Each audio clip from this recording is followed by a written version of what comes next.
Yes, kama tunafahamu bwana, Diamond Platnumz ameweza kuandaa siku maalum ya kutoa mkono wa Idi kwa watu wenye uhitaji mbalimbali, na hivi ninavyozungumza na wewe tayari Diamond Platnumz ameweza kuwasili katika viwanja vya Leaders Club kwa ajili ya kutoa msaada huo. Lakini bwana, kupitia mitandao ya kijamii kuna clip ambayo imetrend kupitia mitandao ya kijamii ambayo Diamond mwenyewe ameweza kuiweka kupitia Insta story yake akionyesha kwamba ameenda kutoa mkono kwa mtoto. Watu wengi wanajiuliza huyu mtoto ni nani, kwa sababu ni mtoto mchanga huku mama yake akiwa anaonekana nusu tu.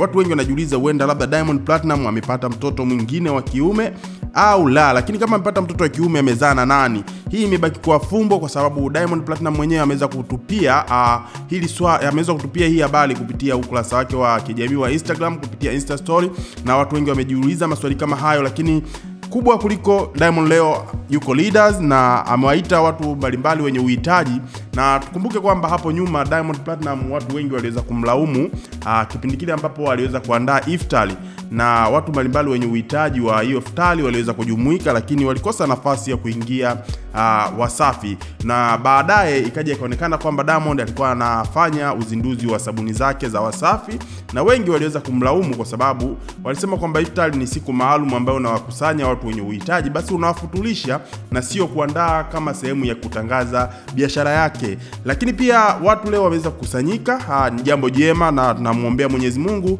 inshallah azidi kumzidishia pale ambapo anatoa, aweze kumzidishia, kwa sababu Diamond imeonekana ni mtu ambaye anaguswa sana na changamoto mbalimbali za watu wanaomzunguka. Lakini pia hata hii ambayo ameiandaa leo, watu wengi pia wameweza kucomment ama wameweza kutoa mawazo yao kwamba huenda lile swala ambalo alifanya kwenye iftari yeye mwenyewe pia alijishtukia na lilimgusa, kuona kwamba watu wenye uhitaji wengi waliweza kukusanyika ili kuweza kuungana naye, lakini walikosa nafasi hiyo. So leo ameamua kuandaa mkono wa Idi. Kama uko karibu na viwanja vya Leaders, basi unaweza kusogea hapo, nasi tuko hapo kukujuza yale ambayo yanajiri kupitia hii ni Afro Media.